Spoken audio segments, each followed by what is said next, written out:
For many of us, desire is the most substantial foundations of our motivations, our actions, our behaviors. We have the desire for success, the desire for happiness, the desire for more. Desire drives us to forge purpose and meaning behind our actions. Perhaps it is the very source of our happiness.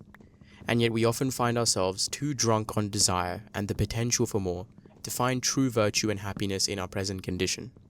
Most of us are operating on a software bug. It's like a glitch in our code that convinces us that the moment we get the job, the car, or the number in that bank account, the background music will swell, the credits will roll, and we will finally be happy. But have you ever noticed that finish line has legs, and that it sprints away from you exactly as far as you run towards it? I'm going to prove to you that your ambition can actually form a sort of addiction, and if you don't understand the chemistry behind wanting and desiring, you might never escape this rat race.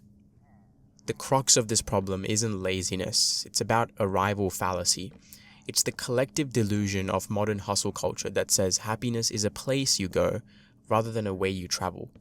We live in an era where we are drunk on desire.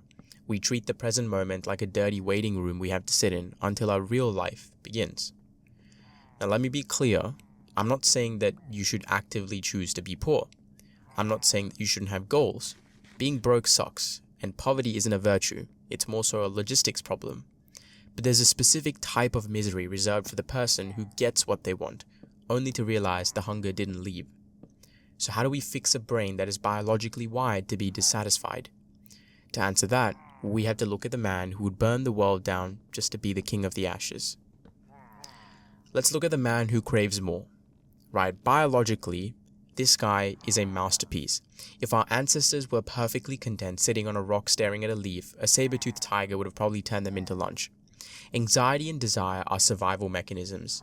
The man who craves more looks at the hierarchy of society and sees a ladder that he must climb. Let's do the math really quickly, right? Let X be your current reality and let Y be your desired reality.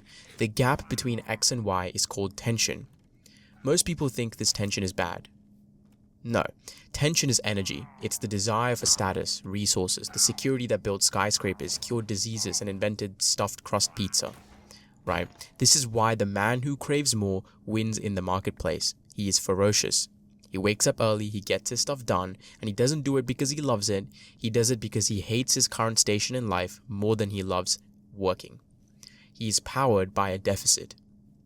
Think of desire like a shark. If the shark stops swimming, it drowns. If the ambitious person stops acquiring, they feel like they're drowning. But here's the open loop I want you to hold on to. What happens when the shark runs out of ocean? What happens when the man who craves more actually gets more? Well, usually he starts hallucinating daggers. Let me explain. Success doesn't solve your problems. It upgrades your problems to a higher tax bracket. Let's look at the OG of bad ambition, Shakespeare's Macbeth. If there's one thing that I got from English class, it's probably how ambition, and in particular overambition, can catalyze the downfall of yourself. If you skipped English class, here's the recap. Macbeth is a successful general. He's the man who craves more. He gets a prophecy that he'll be king. Does he wait? No. His ambition takes over, and he kills the current king. He gets the crown. Goal achieved, right? Time to relax, invest in some real estate, maybe start a podcast. No, he immediately freaks out. He kills his best friend. Then he kills the king's family. He becomes a tyrant. Why? Because the mindset required to conquer a kingdom is the exact opposite of the mindset required to enjoy a kingdom. Hustle culture tells us to never settle. So let's follow that logic to its conclusion. If you never settle, you never rest. If you never rest, you're perpetually exhausted.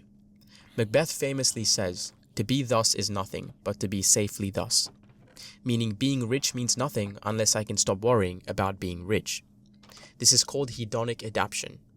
You think getting the promotion will increase your baseline happiness from a 6 to a 9. In reality, you'll hit that 9 for about 3 weeks, then your brain normalizes the new salary, the new title, the new stress, and you reset back to a 6. Except now you've got golden handcuffs and a higher blood pressure. You're drinking salt water to quench your thirst. The more you drink, the thirstier you get. So are we doomed then? Is the only solution to move to a cave and live like a caveman? Not quite. You cannot fill a cup that has no bottom. The problem isn't the desire. The problem is the lack of a stop-loss order on your ambition. We become too drunk on potential to find virtue in the present. We look at our lives like a rough draft that needs editing, rather than a story that is being currently told. If this were a romantic relationship, we'd probably call it abusive, right? Imagine a partner who says, "I'll love you, but only after you lose 10 pounds, get a raise, and fix your teeth." You'd probably dump them. But when your brain says this to you, you call it self-improvement. We need to shift from desire of lack to desire of practice. Desire of lack says I am doing this because I am not enough without it. Desire of practice says I'm doing this because I enjoy the craft, and the outcome is simply a bonus. Imagine you're playing a video game. The point of the game isn't to see the game over screen at the end. The point is to play the levels. If you use cheat codes to skip to the end, then you didn't really win. You just robbed yourself of the experience. Virtue isn't found in the trophy room, it's found on the field. The richness of life isn't in the more, it's in the now. Remember, ambition is a tool, not a master. If you can't be happy with a coffee and a conversation before you make your first million, then you won't be happy with champagne and a gala after you make it. You'll just be a miserable person with better catering. If you want to build a mind that can actually handle success without imploding, then check out my other videos. We decode the psychology of the modern world every single video. Now there's another trap. Once you decide to be content, society tells you that you're falling behind.